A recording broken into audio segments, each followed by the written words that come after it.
ॐ श्रीगणेशाय नमः। ॐ श्री सरस्वत्यै नमः। ॐ सद्गुरुभ्यो नमः। ॐ भागवत भगवान की जय।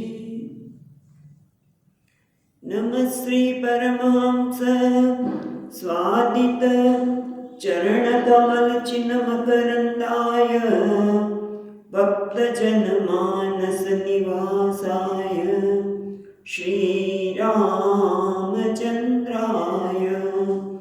वागीसायस्य वदने लक्ष्मी यस्य च वक्षसि यस्यास्ते हृदये संवित् तं नृसिंहमहं भजे।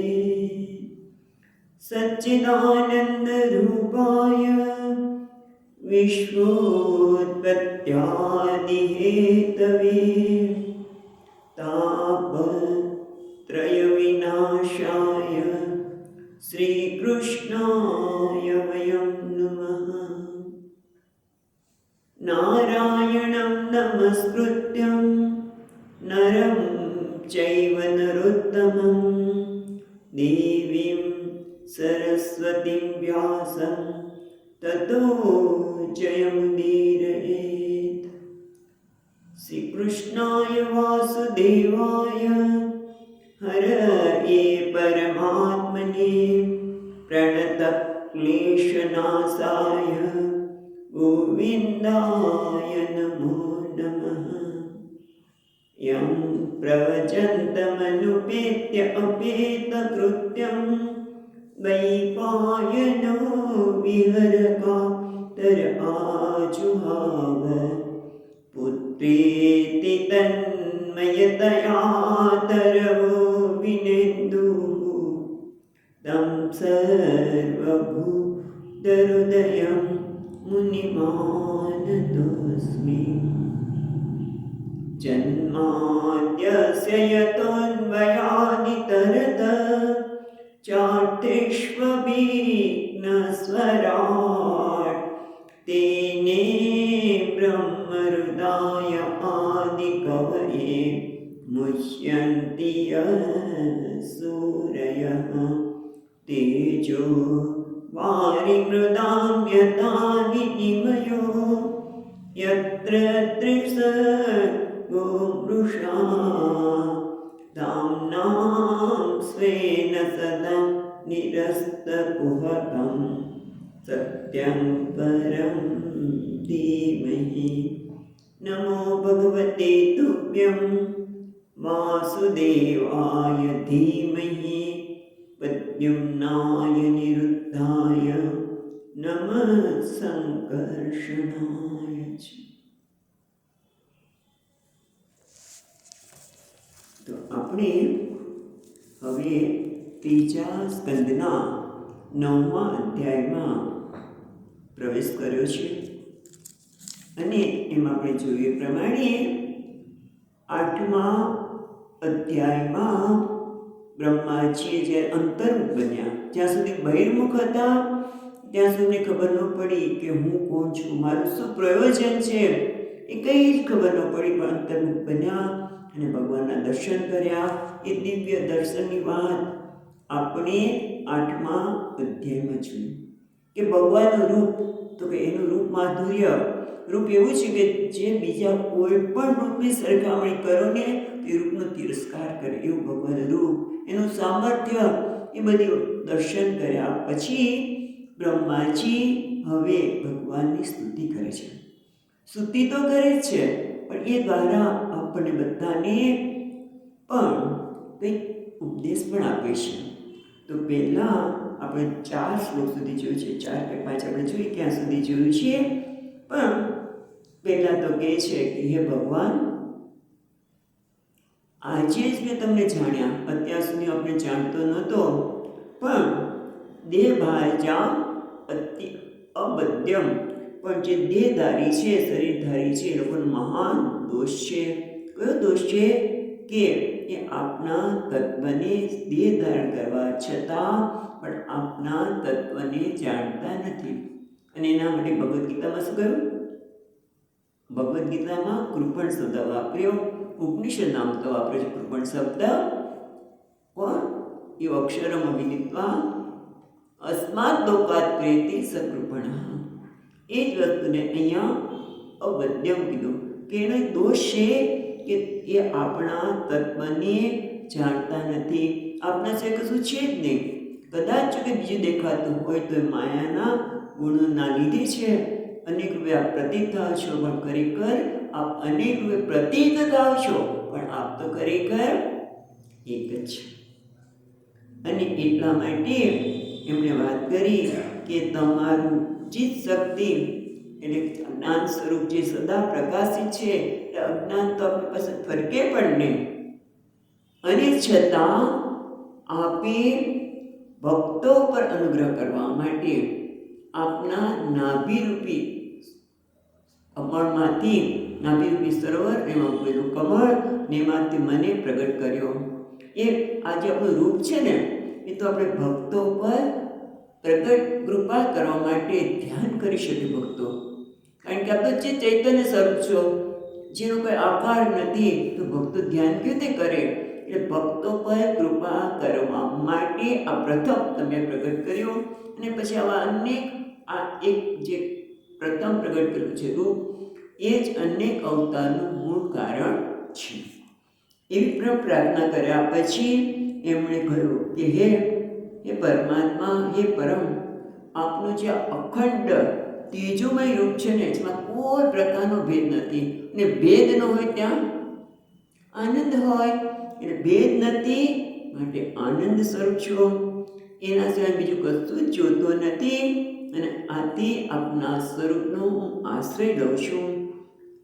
એક જ સ્વરૂપ જગતનું સર્જન કરનારું છે, અને જે જગતથી ભિન્ન પણ છે, તે સર્વભૂતો ઇન્દ્રિયોનું કારણ પણ છે. એવા આપણા સ્વરૂપનું તમે કેવા છો કે તમે આનંદ સ્વરૂપ છો. આપણા છે બીજું કશું છે જ નહીં. અને એટલે આપણું આશ્રય લઉં છું. પણ જે ઉપાસના કરાય યોગ્ય આપણું રૂપ છે કેવું છે? જે આપણે વિશ્વનું સર્જન કરે છે, ઉપાસના વાળું રૂપ એ સગુણ રૂપ, જે વિશ્વનું સર્જન કરે છે અને છતાં વિશ્વથી અલગ છે. અને બધા જ પ્રાણી માત્રના ઇન્દ્રિયોનું, ભૂતોનું એક કારણ છે. 4 શ્લોક જોયા હતા આપણે, રાઈટ? અને પછી કે છે કે તમારું જે રૂપ છે ને, એ કેવું છે? મંગળકારી છે. તદ્ભા, 4થો શ્લોક, તદ્ભા ઇદમ ભુવન મંગલ મંગલાય. એ ભુવનનું મંગળ કરનાર, ભક્તનું કલ્યાણ કરનાર એવું આ તમારું જે રૂપ છે ને, એ અમને ધ્યાનમાં દર્શન કરાવ્યું.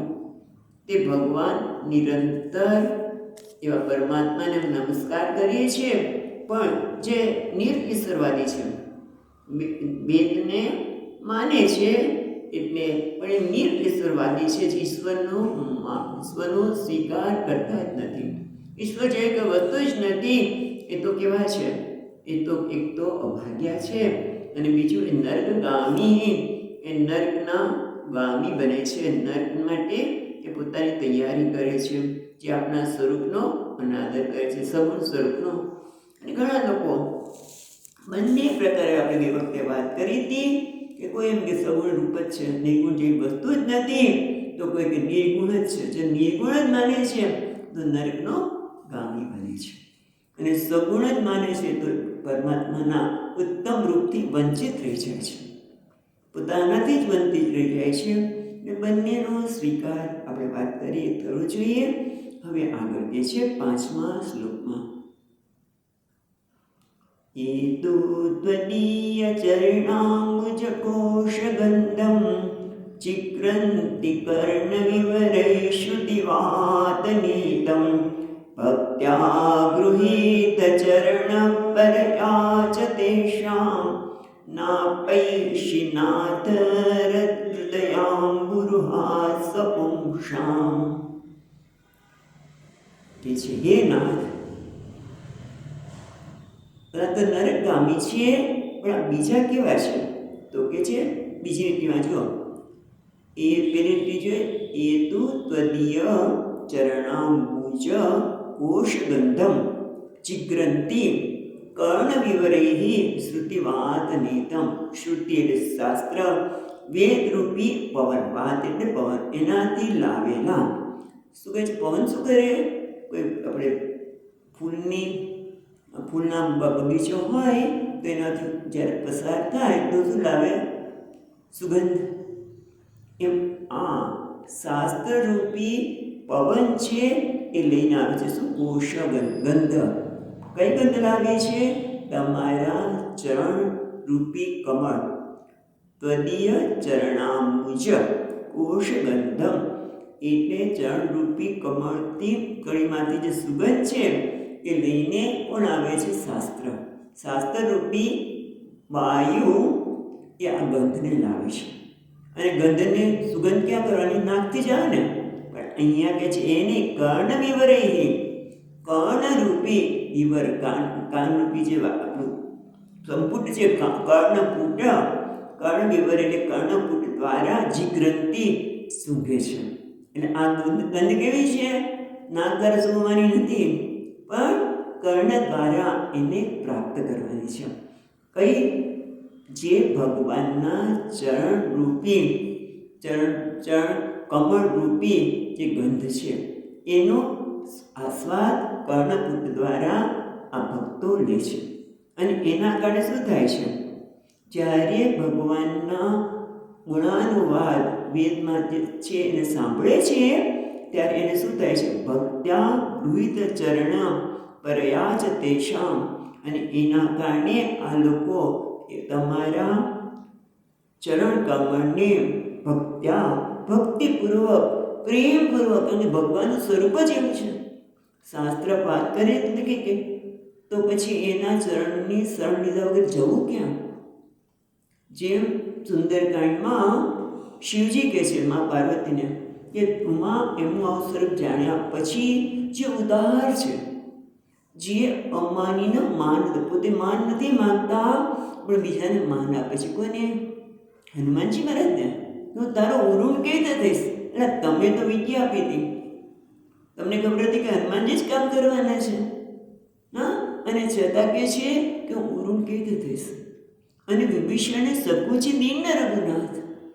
વિભીષણને આખું લંકાનું રાજ્ય સંકોચપૂર્વક આપ્યું, જે મેળવવા માટે રાવણે કેટલો પ્રયત્ન કર્યો હતો, હા, એ સંકોચથી આપે. એટલે આવા ભગવાનના અનેક ગુણાનુવાદ જ્યારે ભક્ત સાંભળે છે, કેવી રીતે? શ્રુતિવાત નીતમ, શ્વેત દ્વારા લાવવામાં આવેલા પવનથી આ જે ગંધ છે ભગવાનના ચરણ કમળ રૂપી જે ગંધ છે કમળની, એટલે ભગવાનના ગુણોનું, એને ભક્ત પોતાના કર્ણપુટથી ગ્રહણ કરે છે. જીગ્રંતી નામ તો સૂંઘવું થાય અને ગ્રહણ કરે છે. અને એના કારણે ભક્ત્યા ગૃહિત ચરણ પરયા ચ તેષામ, અને એના કારણે એમણે પરાભક્તિથી, પરયા ભક્તિ ઉત્કૃષ્ટ ભક્તિથી જેમના ચરણ કમળો તમારા એના હૃદયમાં એણે સ્થાપિત કર્યા છે. ન અપેસી નાથ હૃદયાંબુજ રૂહાન પુંસામ, હૃદયાંબુજ રૂહાન એટલે એમના હૃદય કમળમાંથી આપણા ભક્તો આપના ચરણ કમળને આપણા હૃદય કમળથી ક્યારે છોડતા નથી. આપણા ચરણ કમળનું એમના હૃદયમાં સ્થાન આપ્યું છે. ચરણ એટલે ભગવાનનું જ સ્થાન આપ્યું છે. અને એના માટે ન પૈસી, અને આપ પણ ત્યાંથી દૂર જતા નથી. ન પૈસી એટલે દૂર જતા નથી. જે તમારા ભક્તો તમારા આ વેદરૂપી વાયુ દ્વારા જે ગંધનું આસ્વાદન કરી લીધું છે એ પછી એનામાં ભક્તિ આવે રહે જ નહીં. અને ભક્તિ આવવાથી એમના ચરણ કમળે પોતાના હૃદયમાં સ્થાપિત કર્યા છે, ત્યારે આપ પણ એનાથી દૂર જતા નથી. એટલે કેવું છે ને, હે નાથ, વેદરૂપી વાયુ દ્વારા પ્રાપ્ત થઈ આપણા ચરણ કમળરૂપી કળીની સુગંધ જે મનુષ્યો પોતાના કર્ણપુટ વડે ગ્રહણ કરે છે, એવા નિર્જનોના હૃદય કમળમાં પરા ભક્તિથી જે ચરણ કમળ સ્થાપના થઈ છે એને તમે ન ઉપૈસી તમે પણ એનાથી દૂર જતા નથી.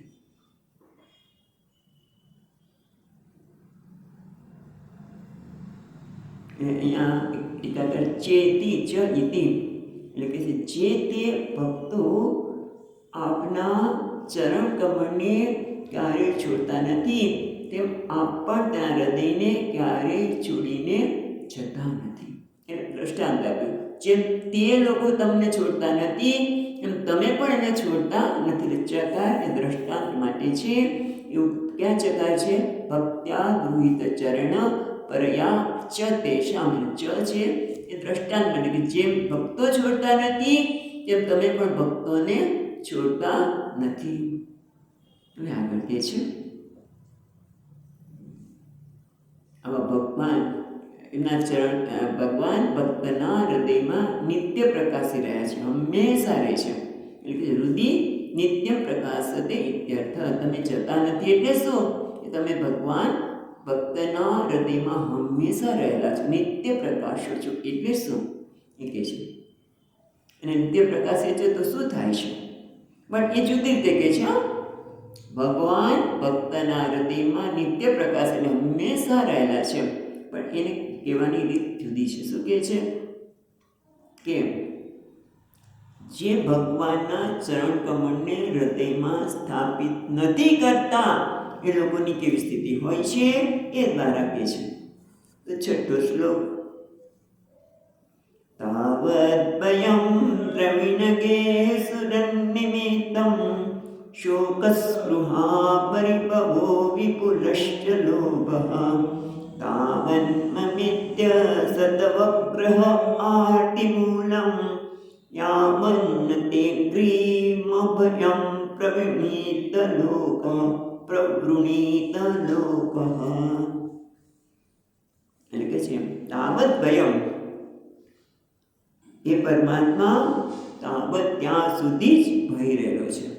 મનુષ્યના જીવનમાં ભય ક્યાં છે? તો કે છે દ્રવિણ ગેહ સુરત નિમિત્તમ. દ્રવિણ એટલે દ્રવિણો એટલે ધન. ધન વગેરે હોય છે ત્યારે ભય આવે છે. જાય ભય અને જાય ત્યારે શોક. ધન વગેરે આવે ને, ધન ગેહ એટલે ઘર.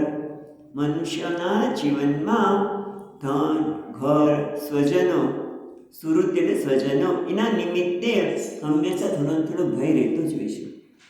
ધન જતું રહેશે તો, કોઈ લઈ લેશે તો આ ઘરનું શું થશે? હું જઈશ પછી મારા છોકરાઓ અમે આટલી મહેનત કરીને આ વિશાળ ઘર બનાવ્યું છે, એનું શું થશે? એને સ્મિત સંબંધિત પણ ભય, સંબંધીઓનો ભય. એટલે જ્યાં સુધી ધન વગેરે હોય છે ત્યારે, ધન સંબંધી વગેરે હોય છે ત્યારે ભય છે. અને પછી જાય ત્યારે શું થાય?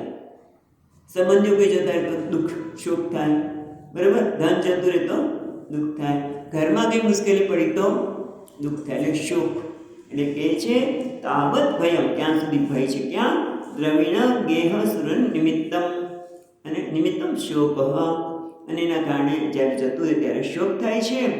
અને એટલું જ નહીં, સ્પૃહા પરિભવ વિપુલશ્ચ લોભઃ.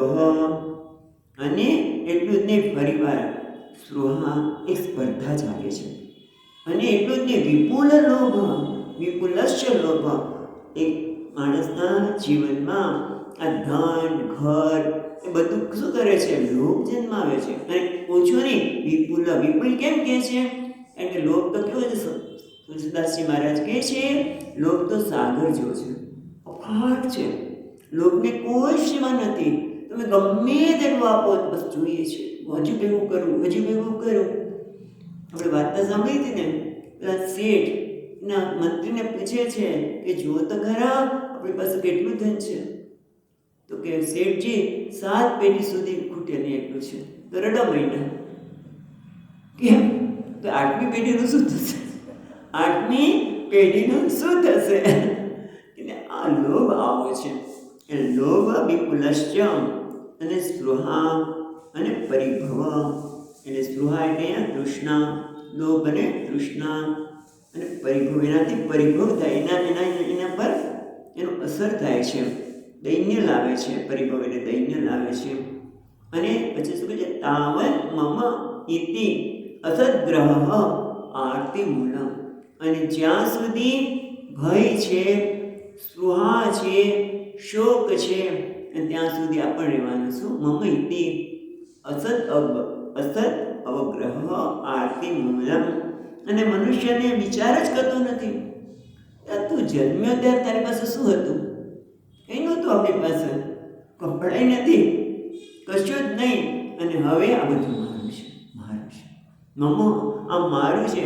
તાવન મમ ઇતિ અસદ અવગ્રહ. અસદ એટલે ખોટું છે, આગ્રહ જે છે આ મારા છે, એને આમ કરવું જ જોઈએ, એને આમ થવું જ જોઈએ, એવા મારા છે, એવું જે માને છે, કેવું અસદ્ગ્રહ, એ તો ખોટો અવગ્રહ છે, ખોટો આગ્રહ છે. અને કેવું છે? આરતિ મૂલમ. આરતિ મૂલમ એટલે દુઃખનું મૂળ છે. મારો એવો મિથ્યા આગ્રહ છે, એ દુઃખના મૂળરૂપ ભય, શોક વગેરેનું કારણ શું છે? યાવન્નતે અંગ્રી અભયમ પ્રવૃણિત લોકોઃ. જ્યાં સુધી લોકો તમારા જે અભયમ, જે ભયથી મુક્ત કરનાર કોણ છે? ભગવાનના ચરણ, ભગવાનનું શરણ. જ્યાં સુધી વ્યક્તિ ભગવાનનું શરણ લેતું નથી, ત્યાં સુધી શું થાય છે? યાવત તે અંગ્રી અભયમ પ્રવૃત્તિ લોકોઃ. જ્યાં સુધી લોકો તમારા ચરણો જે અભયનો આપનાર છે એનો આશ્રય કરતા નથી, ત્યાં સુધી એના જીવનમાં ભય, શોક ને બધું છે. પણ જે તમારા ચરણનો આશ્રય રહે છે, એના જીવનથી શું જાય છે? ભય જતો રહે છે, શોક જતો રહે છે, વિપુલ લોભ પણ જતો રહે છે, સ્પૃહા એટલે તૃષ્ણા પણ જતી રહે. અને મમ આ મારું છે એવો જે આગ્રહ છે, કે એને ભૂત એની પાછળ પણ છે, આ મારું છે કહેવા માટે. કેમ? ભૂત ન, કોઈના શરીરમાં ભૂત આવ્યું અને પછી એ ગમે તે ખોટું કામ કરાવે એમ આમ મારવું મારવું કરી અને દુઃખી થાય છે. પણ જેવા એમ તમારા અભય આપના ચરણો જે લે છે ત્યારે બધું જતું રહે છે. જો તમારા ચરણનો આશ્રય લેવાથી આ ભય, શોક, દુરાગ્રહ, સ્પૃહા બધું જતું રહેતું હોય તો તમે જેના હૃદયમાં પ્રકાશો છો એનું તો શું થાય?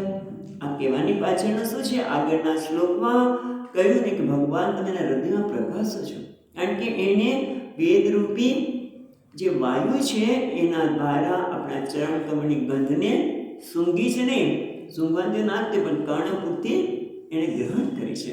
અને એના લીધે ભક્તિ ઉમટી અને પ્રબળ ભક્તિથી એણે તમને એના હૃદયમાં સ્થાપિત કર્યા કે આ ભગવાન આવે ત્યાં પછી બીજું કંઈ રહે નહીં, પછી વિષય આવે નહીં, જગતના પદાર્થો આવે નહીં, અને પછી ભય કોની સ્પૃહા, કોનો લોભ.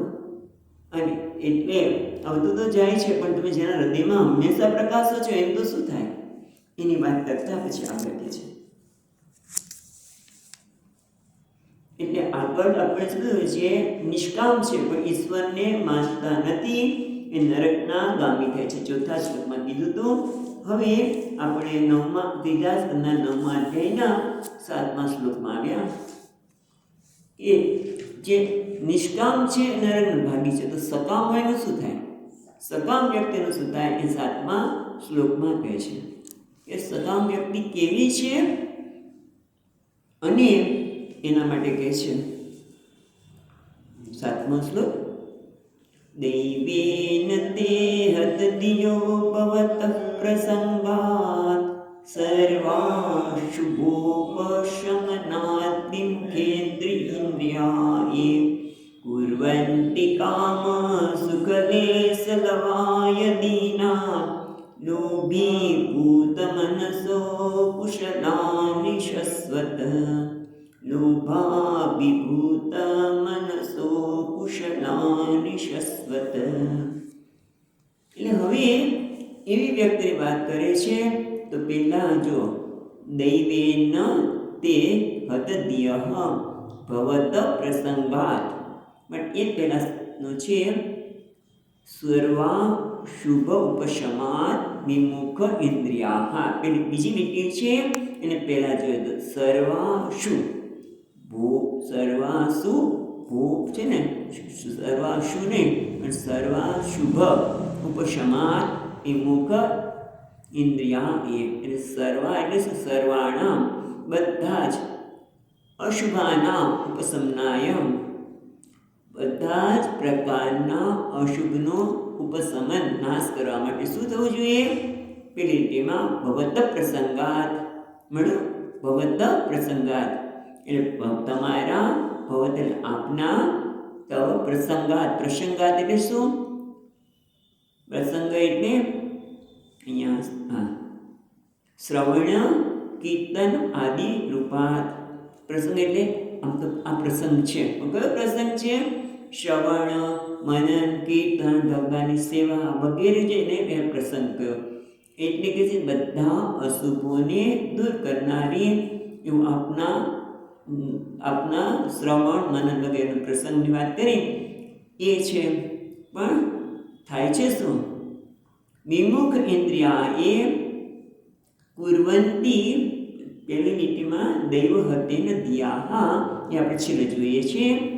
દૈવેન તે હત દિયાહા નષ્ટમતય. એ આપણે પછી જોઈએ છીએ. પહેલાં તો જોઈએ કે સર્વ પ્રકારના અમંગળોને નાશ કરનાર આપના શ્રવણ કીર્તનાદી પ્રસંગોથી વિમુખ ઇન્દ્રિયા, જેમની ઇન્દ્રિયો વિમુખ છે, જે એમની ઇન્દ્રિયો ભગવાન તરફ નથી વળી પણ ક્યાં વળી છે? કામ સુખ લેશ લવાય દીનાહા. દીનાહા એટલે વિષય લંપટાહ. અહીંયા તો કે છે દીનાહા એટલે દીન એટલે બીજા દીન છે. કે કોણ એને દીન બનાવે છે? આ વિષય લંપટા. તેને વિષયમાં જ એનું ચિત્ત ગયેલું છે અને વિષય મળે તો બધું જોઈએ છે, લોભ થાય, ન મળે તો દીન બને. અરે રે મને ન મળ્યું, મેં કેટલો પ્રયત્ન કર્યો, મને મળ્યું નહીં. એટલે દીન એટલે દીન છે એવા કેવા? વિષય લંપટા. હા, કે ઇન્દ્રિયા તમારા ચરણો, તમારા શાસ્ત્રનું શ્રવણ, તમારી કીર્તિનું, તમારી ઉદારતાના બધા ગુણોનું શ્રવણ કરવાના બંને કેમ નથી કરતા? કારણ કે ઇન્દ્રિયો એમની વિષય અભિમુખ છે. કેટલા શેના માટે? કામ સુખ લેશ લવાય. કામ સુખ લેશ લવાય બહુ મોટી વસ્તુ કહે છે. કામ સુખ લેશ લવાય. કામ એટલે ઈચ્છા, ઈચ્છાની પૂર્તિ, કોઈ પણ પ્રકારની ઈચ્છા. એ કેવી? કામ સુખ, કામ રૂપેણ, કામ સુખ, કામ સુખ લેશ. કામનાથી કોઈ પણ ઈચ્છાની પૂર્તિ, વિષયની પૂર્તિથી જે સુખ મળે છે કેવું છે? લેશ લવ, અલ્પ માત્ર. જગતના પદાર્થોમાંથી મળતું સુખ તો કેવું છે? અલ્પ માત્ર, બહુ નાના લેશ. એના માટે એ લોકો અભિમુખ થાય છે. ઇન્દ્રિયો એમની તમારી તરફ વળવાને બદલે ત્યાં મળે છે. એટલે કે છે વિષય અભિમુખા ઇન્દ્રિયા, અભિમુખા ઇન્દ્રિયા. અને એના કારણે શું થાય? લોભા. કેમ એવું કરે છે? વિષય જે અલ્પ સુખ આપે છે છતાં ત્યાં કેમ મળે છે? લોભ અભિભૂત મનસઃ અકુશલાની સસ્વત. હંમેશા અકુશલાની જે કુશળતા આપે નહીં તે એટલે કામ્ય કર્મ. લોભના કારણે મને હજુ મળે એટલા માટે શું કરે છે? કયા કર્મો કરે છે?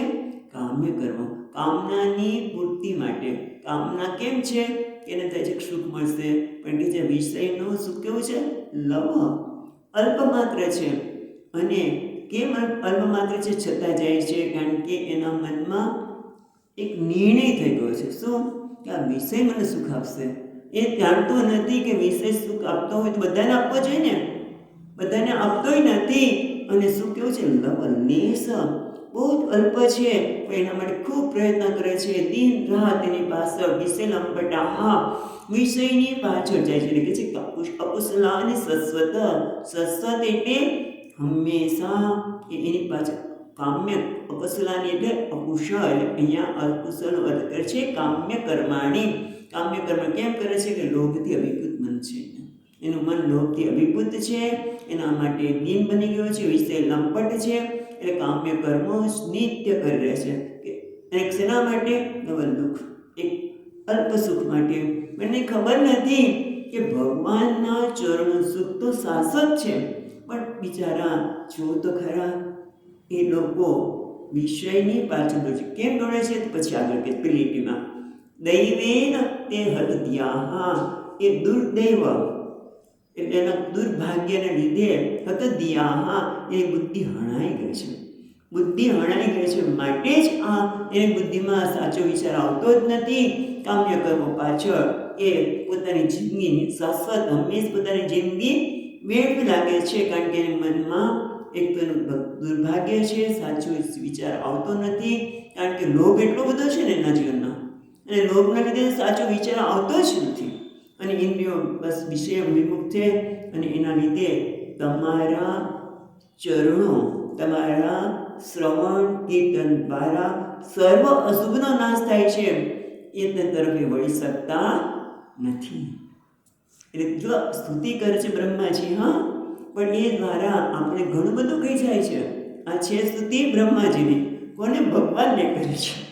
અને છતાં કહે છે કે આપણે કેટલું બધું આપે છે. પછી આગળ કહે છે જે ભગવાન કામ રૂપેને કૌંતેય દુષ્પરિણામ અનનેન ચ, આ કામ રૂપી અન્ન લેવો છે કે તમે જેટલું હોમો તો એ ક્યારે બસ કે જ નહીં.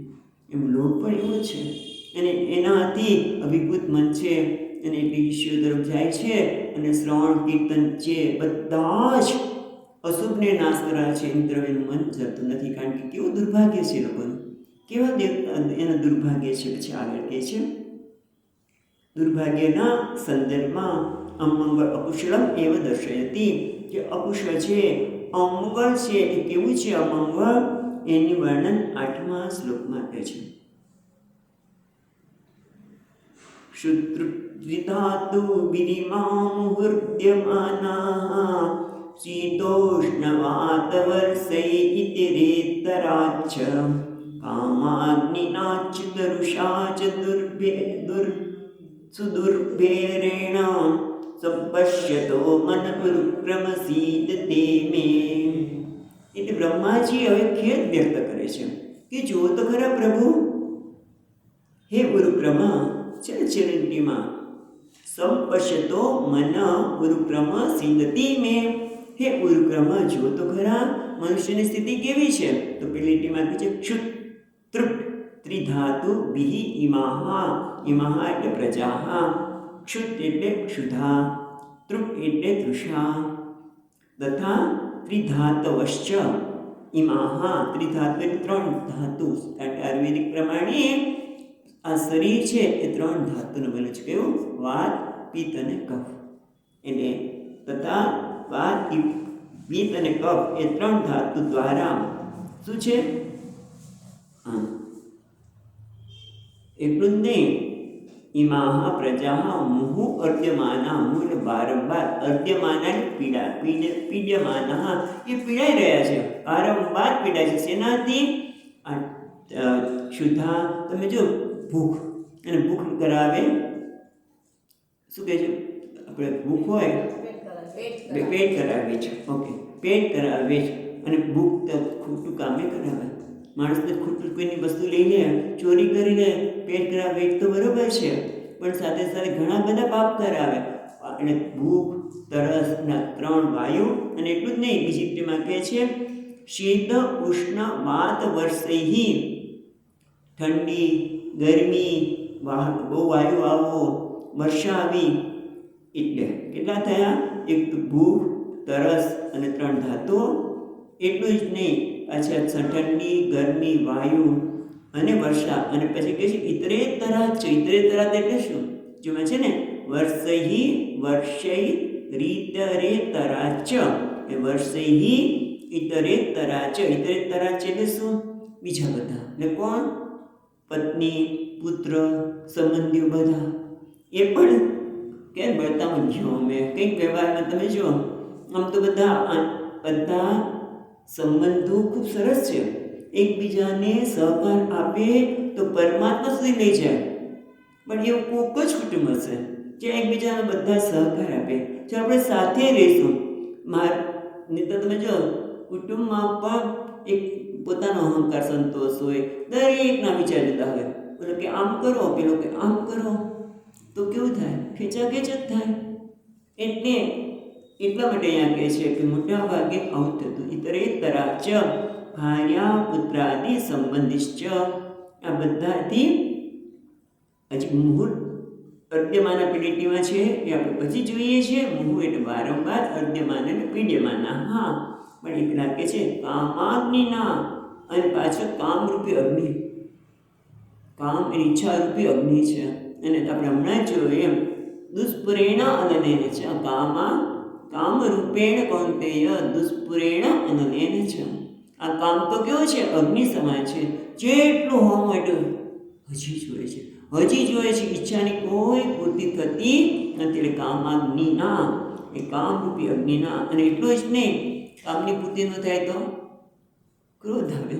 જોઈએ ને આપણે ગીતામાં હમણાં જ આવશે આજે, હવે પછીમાં કે કામાત ભવતિ ક્રોધ. કામ ન થાય તો ક્રોધ. પણ અહીંયા કયો ક્રોધ છે? અચ્યુત રુષા. બોલો, ભગવાન માટે અચ્યુત શબ્દ વાપરે છે, પણ અહીંયા અચ્યુત ક્રોધ માટે વાપરે છે. અચ્યુત રુષા એટલે જેનો ક્રોધ ક્યારે સંપતો જ નથી. અચ્યુત રુષા અવચ્છિન્ન ક્રોધ, જેનો ક્રોધ હંમેશા ચાલુ જ હશે. નાની નાની વસ્તુમાં ઉષ્ણ થઈ જાય એને કે અચ્યુત રુષા. અચ્યુત રુષા જ સુદુર્ભેદ સુદુર્ભરેણ, એટલે સુદુર્ભરેણ એટલે દુઃસહનેન, એને સહન કરવું, એને સહન કરવું સરળ નથી. કેમ? કામાગ્નિના અચ્યુત રુષા પીડ્યમાના. હવે કહે છે, જો આટલી 3 લીટી જોયા પછી એનો અર્થ જોઈએ, અને પછી ચોથા લીટીનો અર્થ જોઈશું. તો શું કહે છે? હે ઉરુક્રમ, ક્ષુધા, તૃષા, 3 વાત, પછી ઠંડી, ગરમી, વાત, વર્ષા અને સંબંધીઓ દ્વારા એ બધાને સાથે શું થાય છે? દુસ્સહ કામાગ્નિ અને અવિચ્છિન્ન ક્રોધ એ વારંવાર એને પીડા આપે છે. પીડ્યમાના સંપશ્યન મે સિદતી મનઃ. આ બધું જોવું છે લોકોને, કે લોકોને જે પીડાઈ રહ્યા છે, કામાગ્નિથી પીડાયેલા છે, સંબંધોને લીધે પીડા થતી હોય છે, ઠંડી, ગરમી, વાત, બધાથી સતત મુહુ વારંવાર પીડાતા જ હોય છે. થોડીક વાર સુખ મળતું હોય તો બરાબર છે, પણ પીડા વધારે છે એને જોઈને સંપશ્યત, એને જોઈને હે ઉરુક્રમ મે મન સિદતી, મારું મન વ્યાકુળ થાય છે, મને દુઃખ થાય છે કે આ લોકોનો કેવી રીતે છુટકારો થશે. મારું મન ખિન્ન થાય છે કે આ બધામાં છુટકારો કેવી રીતે થાય. મારું મન ખેદ થાય છે, લોકોને પીડિત જોઉં છું ત્યારે બ્રહ્માજી કહે છે કે મારું મન ખેદ પામે છે. હવે આગળ કહે છે, પણ ખેદ પામવાની જરૂર શું છે? ખરેખર તો સંસાર કેવો છે? વાત કરે છે કે સંસાર ખરેખર તો વ્યર્થાપી, વ્યર્થ મિથ્યા છે, અત્યારોપિત છે.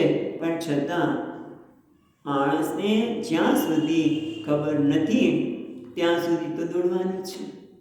ભલે ને જાણવાનું જળ છે, પણ જાણવાનું જળ છે નહીં એ ખબર ન હોય ત્યાં સુધી પાણી માટે દોડવાનું છે. સુખ માટે એ જગતમાં દોડવાનો છે, અને પરમાત્માથી એ વિમુખ રહે છે. બતાવતા 9મા શ્લોકમાં કહે છે, યાવત પૃથક્ત્વમિદમાત્મન ઇન્દ્રિયાર્થ માયાબલં ભગવતો જન ઈશ પશ્યેત તાવન્ન સંસૃતિરસો પ્રતિસંક્રમેત વ્યર્થાપિ દુઃખ નિવહં વહતિ ક્રિયાર્થા. એટલે કે છે યાવત, જ્યાં સુધી, સંબોધન ક્યાં છે? ઈશ. બીજી લીટીમાં માયા બલમ ભગવતો જન ઈશ પશ્યેત, એટલે હે ઈશ્વર, હે પરમાત્મા, યાવત જ્યાં સુધી, પૃથક્ત્વમ ઇદમ આત્માનઃ ઇન્દ્રિયાર્થ, ઇન્દ્રિયાર્થ એટલે ઇન્દ્રિય, અર્થ એટલે વિષય, ઇન્દ્રિયોના વિષય, માયા બલમ, માયારૂપી બળથી તમે હે ભગવાન જ્યાં સુધી આ જીવ છે ને એ ઇન્દ્રિયો અને વિષયરૂપી ઇન્દ્રિયો છે ને વિષયનું આકર્ષણ છે. ઇન્દ્રિય હશે કે ત્યાં ગીતામાં પણ હમણાં કહેશે કે ઇન્દ્રિયો એટલી પ્રમાદી છે કે વિષયો તરફ ખેંચી જાય છે. ઇન્દ્રિયો અને વિષયોનું ખેંચવાનું કારણ શું છે? માયા બલમ. ભગવાન તમારી માયા છે. અજ્ઞાનના કારણે માયા બલમ ભગવત જન લોકો જીવો એ ન પશ્ચેત, એ જોઈ શકતા નથી. અને એટલે શું થાય છે? તાવત સંસ્કૃતિ ત્યાં સુધી સંસારમાં રહેવાનું છે.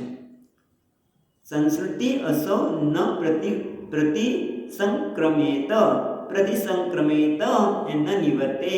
તાવત સંસ્કૃતિ અસૌ ન પ્રતિસંક્રમેત, ત્યાં સુધી આ સંસાર છે એમાં એનું નિવર્તન નથી થતું, એનો નાશ થતો નથી. કયું છે? વ્યર્થાપી દુઃખ નિબહમ વહંતી ક્રિયાર્થાઃ. આ બધું કેવું છે? વ્યર્થ છે, મિથ્યા છે, આરોપિત છે. જેમ છીપણીમાં ચાંદનો આરોપ કરી અને લેવા ગયા માં જગતના વિષયો છે એ માયાના બળને લોકોને ખબર જ નથી પડતી. જ્ઞાની નામ વિચેતાંસી બલાદ આકૃષ્ય મોહાય મહામાયા પ્રયચ્છતિ. એ મોટા ભાગના લોકો તમારા માયાના બળમાં બધા ઇન્દ્રિયોથી પૃથક. આ જીવ છે ને, આ ઇન્દ્રિયો વિષય બધાથી જુદો છે. પૃથક બેનો જો બેનિટીમાં છે ને, પૃથકત્વમ એટલે દેહાથી ભાવથી આત્મા ભિન્ન છે. આત્માના પૃથકત્વમ. આ દેહ ઇન્દ્રિયો આત્માથી જુદા છે, એ જોઈ શકતા નથી. કેમ? માયાના બળથી. અને એટલા માટે સંસ્કૃતિ એ લોકો સરી રહ્યા છે. વૃથા આપી, એ વૃથા છે કે પછી મિથ્યા છે, છતાં પણ દુઃખ નિવહન બહતી ક્રિયાર્થાઃ. મહત્વનું છે ક્રિયાર્થાઃ. ક્રિયાર્થા એટલે ક્રિયમાણાના અર્થાઃ. અર્થનો એક અર્થ આગળ કર્યો એ વિષય. અર્થનો એક અર્થ કયો? વિષય. આ અર્થનો અર્થ થાય છે ફળ. એ ક્રિયા દ્વારા કોઈ પણ ક્રિયા કરીએ એનું ફળ મળે, અને ફળ દુઃખ નિવહનથી એ મોટે ભાગે દુઃખને જ લાવનાર હોય છે. અને એટલે એનું દુઃખ એટલે સંસાર, બીજું કંઈ નથી. સંસાર એટલે શું? આપણે ઘણીવાર વાત કરીએ છીએ કે ઘરમાં રહેવું, કુટુંબના સભ્યો સાથે રહેવું એ સંસાર નથી. સંસાર શું છે? દુઃખનું નિવહન કરવું. તમે બધાની સાથે રહેતા હોય, સુખપૂર્વક રહેતા હોય તો સંસાર નથી. સુખપૂર્વક ક્યારે રહી શકાય? કે બધાની એક જ પ્રકારની વિચારસરણી હોય કે આપણે બધા એટલા માટે ભેગા થયા છીએ. ભલે હું તારી માં છું કે તું તારા પિતા છું કે હું તમારા કોઈ પણ છું, પણ એ બધા એટલા માટે ભેગા થયા છે કે એક દિવસ આપણે પરમાત્માને પામવું છે. બધાના સહકારથી તો વાંધો આવે નહીં, તો એ સંસાર નથી. એના કુટુંબના સભ્ય સંસાર નથી. પણ જેના એના